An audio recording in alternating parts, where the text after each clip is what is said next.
Hello my dear student, आज हम पढ़ेंगे क्षेत्रमिति के बारे में। आज क्षेत्रमिति को हम समझेंगे। क्षेत्रमिति को दो भागों में बांटा गया है।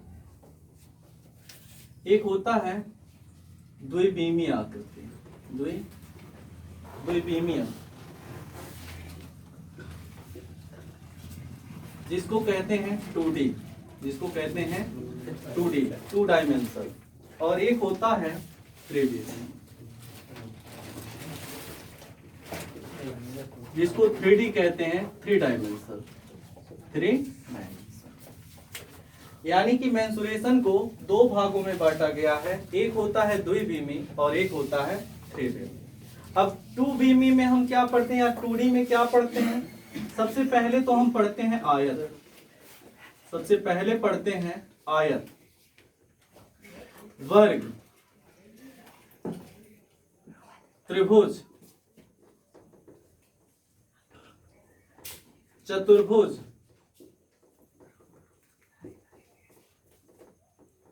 और वृत्त।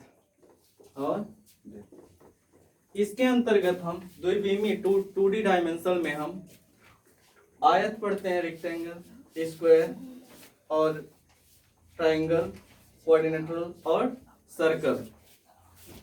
और इसमें 3विमीय में हम पढ़ते हैं, सबसे पहले पढ़ते हैं घन, घनाभ, घन पढ़ते हैं, घनाभ पढ़ते हैं, बेलन, बेलन में हम खोखला बेलन भी पढ़ते हैं, खोखला बेलन, शंकु, शंकु के बाद हम छिन्नक पढ़ते हैं, छिन्नक, गोला, अर्धगोला,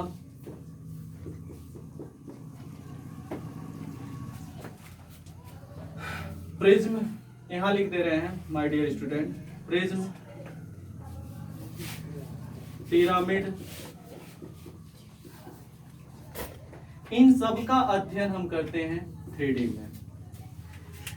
2D में हम पढ़ते हैं आयत, वर्ग, त्रिभुज, चतुर्भुज, वृत्त। और 3D में पढ़ते हैं घन, घनाभ, बेलन, और बेलन के अंदर खोखला बेलन, शंकु, छिन्नक, गोला, अर्धगोला, प्रिज्म और पिरामिड। मेंसुरेशन के अंतर्गत हम इतने सारे टॉपिक्स को पढ़ते हैं, जिनमें आज हम सबसे पहले 2D को पढ़ेंगे। 2D में हम क्या पढ़ेंगे? सबसे पहले आयत के बारे में पढ़ेंगे। ठीक है माय डियर स्टूडेंट।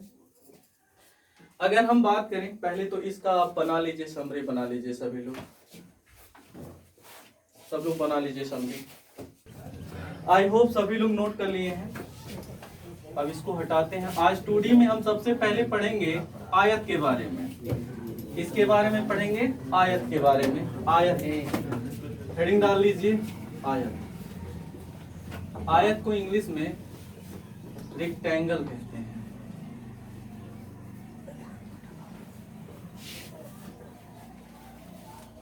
RECTAINGLE, ठीक है, रेक्टेंगल। क्या होता है रेक्टेंगल? सबसे पहले देख लीजिए, यह एक आयत है। क्या है? ABCD। ABCD क्या है? एक आयत है। यहां लिखते हैं पॉइंट ABCD एक आयत है। माय डियर स्टूडेंट, आयत में ये देखिए ABCD, AD, BC, ये सब क्या है? भुजाएं हैं। और अगर बात करें, ये सब क्या है? कोण A, कोण D, कोण C, कोण B, ये सब क्या है? एंगल्स हैं, कोण है। तो आयत में, आयत की जो सम्मुख भुजाएं होती हैं, आयत की जो सम्मुख भुजाएं होती हैं वह समांतर होती हैं। आयत की जो सम्मुख भुजाएं होती हैं वो समांतर होती हैं और बराबर होती हैं। समांतर होने का मतलब, अगर इनको आप आगे तक बढ़ाएंगे तो वह एक दूसरे से कभी नहीं मिलेंगे। इनके बीच का जो डिस्टेंस रहेगा हर स्थान पे समान होगा, इसे समांतर कहते हैं। और आयत की जो भुजाएं होती हैं वह सम्मुख भुजाएं समांतर भी होती हैं और समान भी होती हैं, समांतर भी होती हैं और समान भी होती हैं। तो अगर हम बात करें ए बी भुजा जो होगी समांतर वह सी डी के होगी और ए डी भुजा होगी समांतर किसके, बी सी के। और ए बी जो होगा बराबर होगा किसके, सी डी के, और ए डी जो बराबर होगा बी सी के। अब तात्पर्य ये नहीं कि समांतर है तो समान भी है, ऐसा नहीं होता है। अगर ये समांतर है तो इसको आप समान नहीं कह सकते।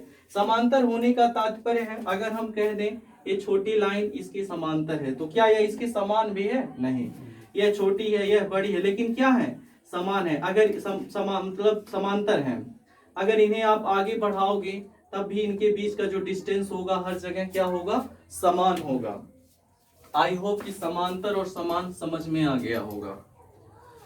दूसरी बात करें, दूसरी बात प्रत्येक कोण आयत के प्रत्येक कोण 90 डिग्री के होते हैं, 90 डिग्री के होते हैं। बात करें कोण ए, कोण बी, कोण सी, कोण डी इक्वल टू 90। सभी कोण समकोण होते हैं। आयत के सभी कोण क्या होते हैं, समकोण होते हैं। तीसरे पॉइंट में बात करें यानी कि एक शीर्ष से दूसरे शीर्ष को मिलाने वाली रेखा विकर्ण कहलाती है। तो इस पॉइंट को ध्यान दीजिए, आयत के विकर्ण समान होते हैं, आयत के विकर्ण समान होते हैं, समान होते हैं। अर्थात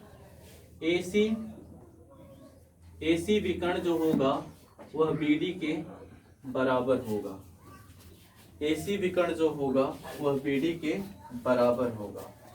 ठीक है, अब यहां ध्यान दीजिएगा सभी विद्यार्थी, यह जो विकर्ण एक दूसरे को काट रहे हैं वो समद्विभाजित करते हैं यानी समान भागों में काटते हैं। तो नोट करिए, आयत के विकर्ण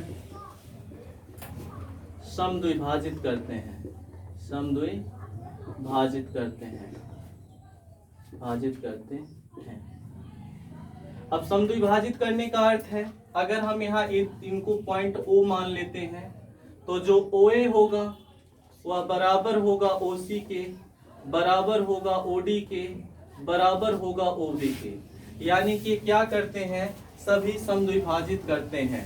यानी कि OA, OB, OC, OD ये क्या होते हैं, बराबर होते हैं। क्यों बराबर होते हैं माय डियर रसूलुल्लाह? क्योंकि यह जो विकर्ण होता है वो क्या होता है, समान होता है। अगर आगे पॉइंट की बात करें परिमाप की, परिमाप, तो एक चीज बताइए, इसमें 2 लंबाइयां हैं और 2 चौड़ाइयां हैं।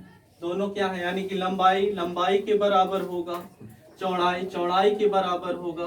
अर्थात परिमाप क्या होता है, चारों भुजाओं का जो योग होता है वही परिमाप होता है। अर्थात 2 गुणे लंबाई धन चौड़ाई, 2 गुणे लंबाई धन चौड़ाई, ये आयत का परिमाप होता है। दूसरी बात करें क्षेत्रफल की, क्षेत्रफल, आयत का जो क्षेत्रफल होता है वह लंबाई गुणे चौड़ाई होता है, लंबाई गुणे चौड़ाई। बात करें आयत की सबसे लंबी भुजा की, आयत की सबसे लंबी भुजा, सबसे लंबी भुजा, आयत की सबसे लंबी भुजा आयत का विकर्ण होता है। क्या होता है, विकर्ण होता है। विकर्ण के, अगर विकर्ण के सूत्र की बात करें तो यह होता है अंडर रूट लंबाई का स्क्वायर धन चौड़ाई का स्क्वायर। यहां तक की बात समझ में आ गई होगी आप सभी विद्यार्थियों को। आयत के विषय में बात करें, एक बार ध्यान से इसकी समरी देख लीजिए। आयत, आयत मतलब ABCD एक आयत है। आयत की जो आमने सामने की भुजाएं जिन्हें हम सम्मुख भुजा कहते हैं समान होती हैं। आयत के कोण, सभी कोण 90 डिग्री के होते हैं। आयत के विकर्ण आपस में समान होते हैं आयत के विकर्ण एक दूसरे को समद्विभाजित करते हैं। आयत का परिमाप 2 गुणे लंबाई धन चौड़ाई होता है। आयत का क्षेत्रफल लंबाई गुणे चौड़ाई होता है।